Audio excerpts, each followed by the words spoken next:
प्यारे विद्यार्थियों, कल की क्लास में अपन ने जितने पॉइंट पढ़े थे उतने आपने शायद मैं आशा करता हूँ आपको अच्छे से समझ में आ गए होंगे। आज अपन आगे के पॉइंट की चर्चा करते हैं। कल अपन ने लास्ट पॉइंट पढ़ा था, प्रतिच्छेदी रेखाओं के बारे में पढ़ा था और मैंने आपको ये भी बताया था कि शीर्षाभिमुख कोण बराबर क्यों होते हैं, प्रूफ करके भी दिखाया था। आज पढ़ते हैं अपन अगला जो अपना पॉइंट है वो पढ़ते हैं समांतर रेखा या पैरेलल लाइन। तो अगला पॉइंट अपना पढ़ते हैं कि समांतर रेखा क्या होता है। समांतर रेखाएं, तो देखिए समांतर रेखाएं पैरेलल लाइन क्या होती हैं, पहले आप समझने की कोशिश कीजिए। जैसे मान लीजिए अपने पास में ये एक लाइन है, ये एक रेखा है और ये एक रेखा है। अगर आप इनको अनंत तक बढ़ाते जाइए, अगर ये दोनों कभी भी एक दूसरे को काटती नहीं है या प्रतिच्छेद नहीं करती हैं, तो ये कौन सी रेखाएं कहलाती हैं? पैरेलल रेखाएं, समांतर रेखाएं कहलाती हैं। यदि आप इस प्रकार से कोई रेखा ले लेते हैं और कोई रेखा दूसरी इस प्रकार से ले लेते हैं, तो ये इधर की तरफ तो नहीं मिलेंगी, लेकिन जब आप इनको आगे की तरफ बढ़ाएंगे तो ये कहीं ना कहीं जाके प्रतिच्छेद करेंगी, इंटरसेक्ट करेंगे। लेकिन ये वाली जो लाइन है, इनके बीच की लंबवत दूरी, अगर यहाँ से यहाँ इनके बीच की लंबवत दूरी अगर हमेशा समान रहे तो ये रेखाएं कहलाएंगी पैरेलल लाइन कहलाएंगी, समांतर रेखाएं कहलाएंगी। तो ऐसी रेखाएं जिनके बीच की लंबवत दूरी हमेशा क्या रहे, समान रहे। अगर आप यहाँ पे मापो तो भी उतनी रहे, यहाँ पे भी उतनी रहे, यहाँ पे भी उतनी रहे, तो इनको बोलते हैं समांतर रेखाएं। तो बोल सकते हैं वे रेखाएं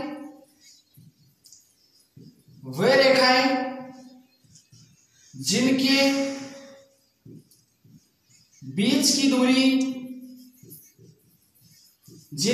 की दूरी हमेशा समान रहे, इक्वल रहे। या आप बोल सकते हो कि ऐसी रेखाएं जिनको आप अनंत तक बढ़ाते जाओ, वो कभी भी एक दूसरे को इंटरसेक्ट ना करें, एक दूसरे को प्रतिच्छेद ना करें, तो वो भी क्या होती हैं? समांतर रेखाएं होती हैं।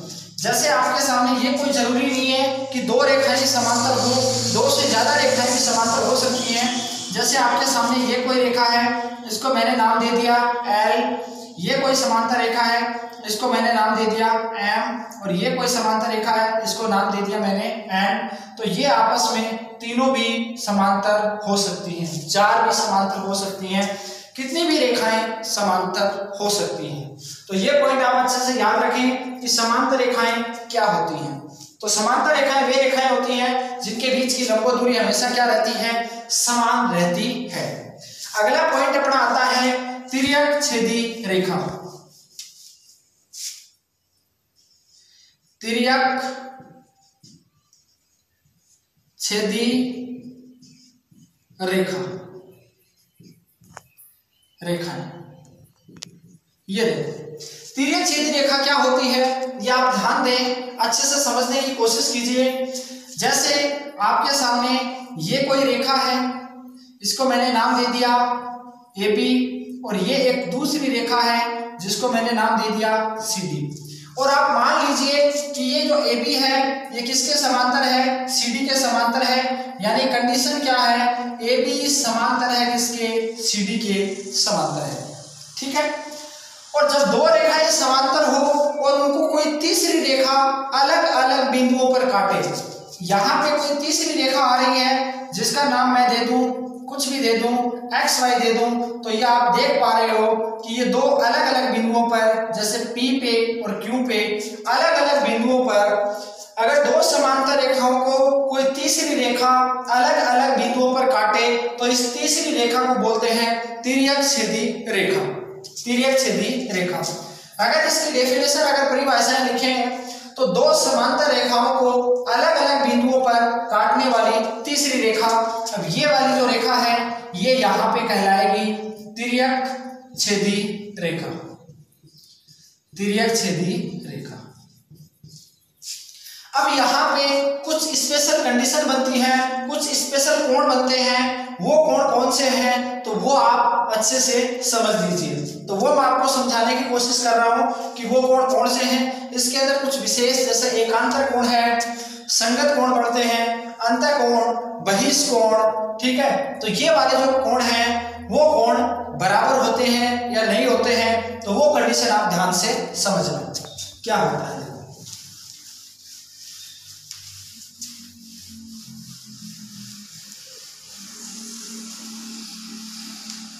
तो देखिए इस प्रकार से कंडीशन ये है कि जब दो समांतर रेखाओं को, यहाँ पे कोई समांतर एक रेखा है जिसको नाम दे दिया मैंने AB, और दूसरी रेखा है जिसको मैंने नाम दे दिया CD, और ये दोनों की दोनों आपस में क्या है, समांतर हैं। यानी कंडीशन कौन सी फॉलो हो रही है, AB समांतर CD।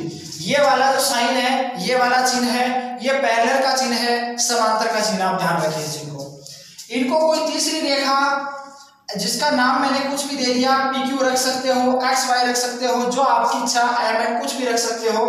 ये दो अलग अलग बिंदुओं पर क्या कर रही है, काट रही है।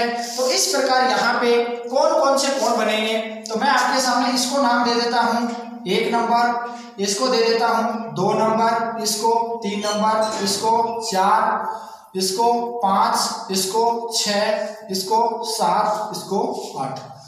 पहला जो मुख्य एंगल इसके अंदर बनता है वो ये वाले एंगल बनते हैं। देखो इस जेड की स्थिति में बनने वाले जो कोण होते हैं, उन ये जो जहां पे आपका जेड बन रहा है ये वाला, इनको बोलते हैं एकांतर कोण बोलते हैं। तो यहाँ पे एकांतर कोण देखिए,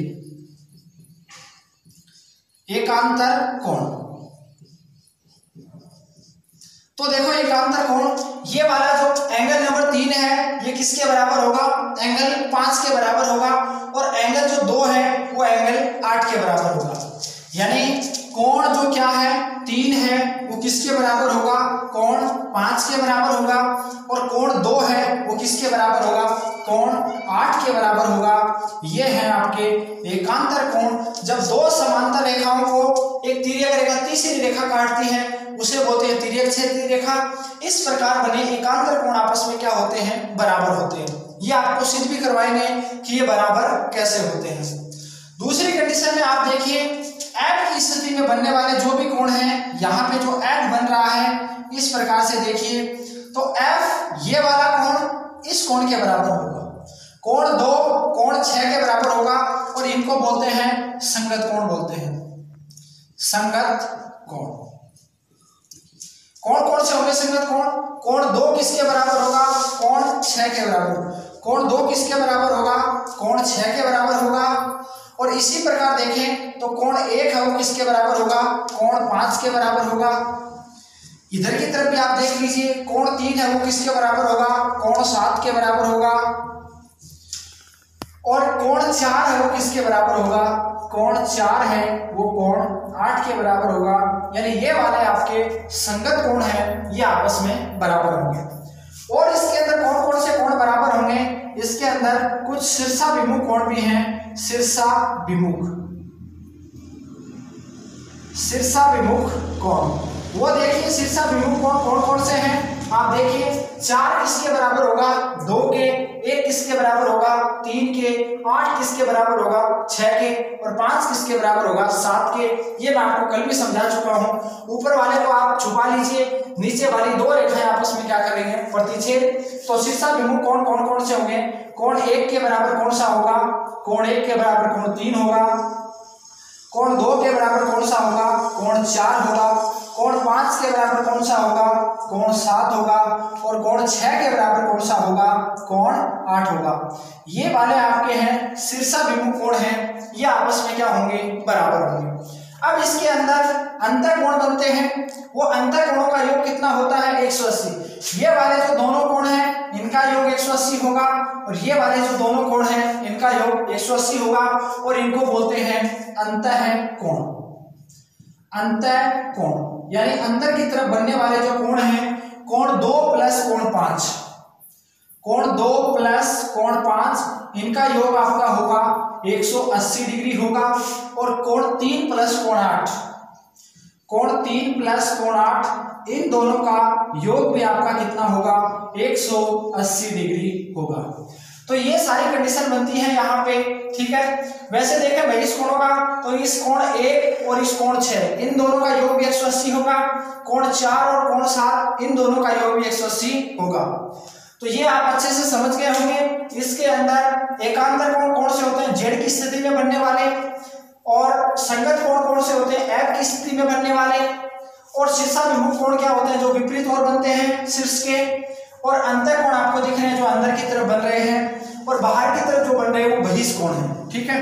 तो ये वाली कंडीशन आपके अच्छे से समझ में आ गई होगी। अब इसके बाद आता है रेखिक कोण।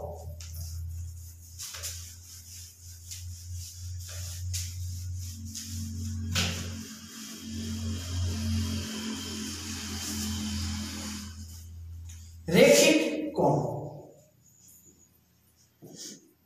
रेखिक कोण, देखिए ये रेखिक कोण क्या होते हैं।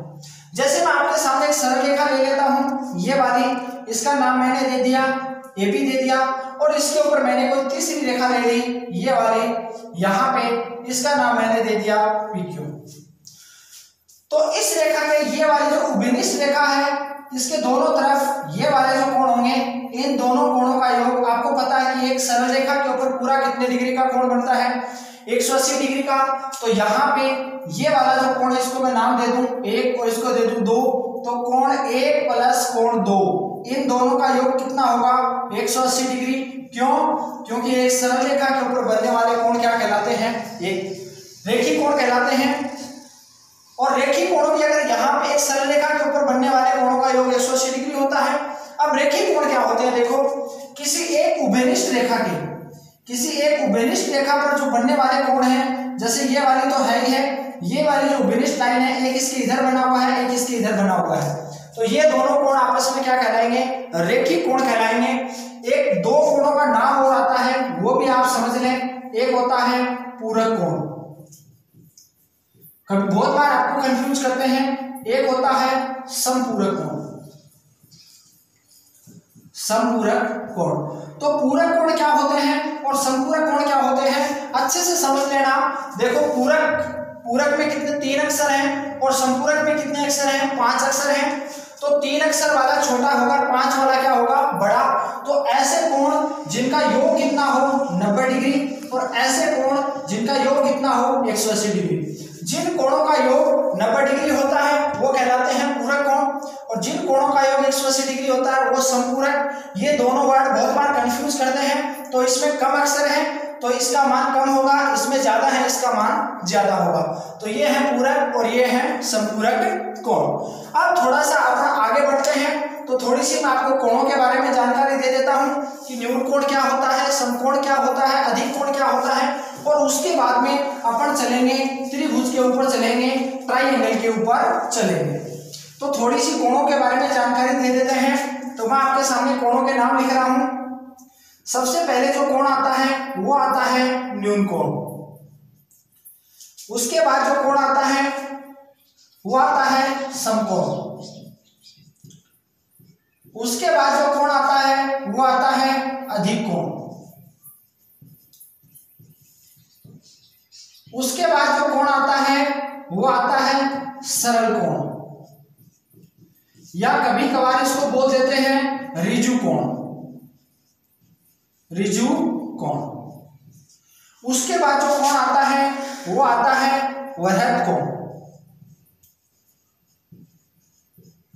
और उसके बाद जो कोण आता है वो आता है पूरण कोण। तो आप इनको पांचों को छहों को ध्यान से समझ लें, ये बहुत बार कंफ्यूज करते हैं। तो न्यून कोण, न्यून कोण मतलब ऐसा कोण जो 90 डिग्री से क्या हो, छोटा हो, और 0 डिग्री से क्या हो, बड़ा हो। जब दो रेखाओं के बीच में 0 डिग्री का कोण होगा तो वो एक दूसरे के ऊपर क्या होंगी, संपाती होंगी। घड़ी के जब 12 बजे दोनों सुइयां जब संपाती होती हैं, एक दूसरे के ऊपर होती हैं, तो इन दोनों के बीच में बनने वाले कोण का मान कितना होता है, 0 डिग्री होता है। जैसे जैसे ये आगे पीछे चलना शुरू करती हैं, तो जब 0 डिग्री से तो बड़ा हो और 90 डिग्री से क्या हो, छोटा, तो 0 से क्या हो 0 से तो क्या हो, बड़ा हो, और 90 से क्या हो, छोटा। 90 से क्या हो, छोटा। तो इस कंडीशन को अगर अपन गणितीय रूप में लिखें तो 0 से तो क्या हो, 0 से देखो ये वाला जो साइन होता है ये होता है बराबर का, इक्वल का, और ये वाला जो साइन होता है ये होता है ग्रेटर देन का। मतलब कोई भी चीज जिधर ये चोंच खुली है, अगर ये चोंच मेरी तरफ खुली है और आपकी तरफ बंद है तो मैं आपसे बड़ा हूं, अगर आपकी तरफ खुली है मेरी तरफ बंद है तो आप मेरे से बड़े हैं। तो ये चोंच इधर खुली, इसका मतलब होता है बड़ा, और ये वाला जो साइन है लेस देन, इसका मतलब है छोटा। तो ये तीनों चिन्हों का आप मतलब समझिए, ये बराबर का है, ये बड़े का है, ये छोटे का है। तो देखो 0 से तो क्या हो, बड़ा हो। बीच में कोण को अपन नाम दे देते हैं कुछ भी, चलो मैं कोण ही लिख देता हूं। और 90 से छोटा हो, ये लो। देखिए 0 से तो बड़ा है, चिन्ह इधर की तरफ खुला हुआ है, और 90 बड़ा है इससे, ठीक है। ये कोण जो है 90 से क्या है, छोटा है, ठीक है। तो ऐसा कोण जो 0 से तो क्या हो, बड़ा हो, और 90 से क्या हो, छोटा हो, ऐसे कोण को कहते हैं न्यून कोण। अब बात आती है समकोण। तो ऐसा कोण जिसका मान किसके बराबर हो, 90 डिग्री के क्या हो, बराबर हो। ऐसा कोण जिसका मान क्या हो, 90 डिग्री के क्या हो, बराबर हो, वो कहलाता है समकोण। ऐसा कोण जिसका मान 90 डिग्री से क्या हो, बड़ा हो, वह 180 डिग्री से क्या हो, छोटा। 180 डिग्री से क्या हो, छोटा। 90 से बड़ा हो, 180 से छोटा हो, वो कहलाता है अधिक कोण कहलाता है। सरल कोण या ऋजु कोण इसको बोलते हैं एक सरल रेखा के ऊपर बनने वाला कोण। ये वाला जो कोण है इसका मान कितना होगा, 180 डिग्री होगा, यानी एक सरल रेखा के ऊपर बने, भले आप किसी प्रकार बना दो, ऐसे बना दो, ये भी क्या कहलाएगा, सरल कोण कहलाएगा। बात आती है वृत्त कोण की। तो ये 180 से तो क्या होगा, 180 से तो बड़ा होगा, 180 से बड़ा होगा, और 360 डिग्री से क्या होगा, छोटा। 360 डिग्री से क्या होगा, छोटा होगा। अब बात करते हैं पूर्ण कोण की। तो जब देखिए कोई भी यहां से लेकर के इस पार पूरा आप जब एक बिंदु के चारों ओर चक्कर लगा लेते हैं तो ये जो आपका कोण बनता है ये बनता है 360 डिग्री का। तो एक बिंदु के चारों ओर बनने वाला जो कोण होता है वो होता है पूर्ण कोण, और पूर्ण कोण कितने डिग्री का होता है, 360 डिग्री का। अब मैं थोड़ा सा डायग्राम के थ्रू आपको समझा देता हूं। तो आप डायग्राम के थ्रू समझिए इनको कि न्यून कोण कौन सा होगा, समकोण कौन सा होगा, अधिक कोण कौन सा होगा। तो देखिए आप समझिए, इधर देखिए न्यून कोण एक्यूट एंगल कौन सा होगा, राइट एंगल कौन सा होगा, ऑब्टयूज एंगल कौन सा होगा। इधर देखिए जैसे ये वाली लाइन है इसके ऊपर 90 का कोण ये वाला बनेगा, ये आप सब जानते हैं। इस प्रकार से बना हुआ कोण क्या होगा, 90 डिग्री का होगा। 90 से अगर एक भी डिग्री छोटा हो गया, अगर 89 का भी है, 89 डिग्री का कोण भी है, तो वो कौन सा कोण कहलाएगा, न्यून कोण। तो ये वाले जितने भी कोण है, जैसे मान लीजिए ये 60 डिग्री का कोण है तो ये न्यून कोण कहलाएगा। 90 डिग्री से छोटा, 90 के बराबर होगा वो क्या कहलाएगा, समकोण कहलाएगा, राइट एंगल कहलाएगा, ये कहलाएगा एक्यूट एंगल। अगर 90 से थोड़ा सा भी बड़ा हो गया, अगर इधर की तरफ ये मान लीजिए, तो यहां से यहां तक का ये जो कोण होगा ये ऑब्टयूज एंगल, अधिक कोण होगा ये, ठीक है। अब बात करते हैं एक सरल रेखा के ऊपर। तो ये 180 डिग्री का जो कोण बना है ये आपका कहलाएगा रेखीय कोण या ऋजु कोण। अब अगर कोण इस प्रकार से यहां से लेकर के यहां तक अगर कोई कोण बढ़ गया इस प्रकार से, 180 से बड़ा हो गया और 360 से छोटा हो गया, तो इसको अपन बोलेंगे वृत्त कोण। और अगर एक बिंदु के चारों ओर कोई अगर कोण बढ़ गया तो इसको बोलेंगे अपन पूर्ण कोण, पूर्ण कोण। तो मैं आशा करता हूं कि आज जितना भी मैंने पढ़ाया है वो आपको बहुत ही अच्छे से समझ में आ गया होगा। और अगर आप अपने चैनल पे नए हैं तो अपने चैनल को लाइक, शेयर, सब्सक्राइब जरूर करें। थैंक यू दोस्तों।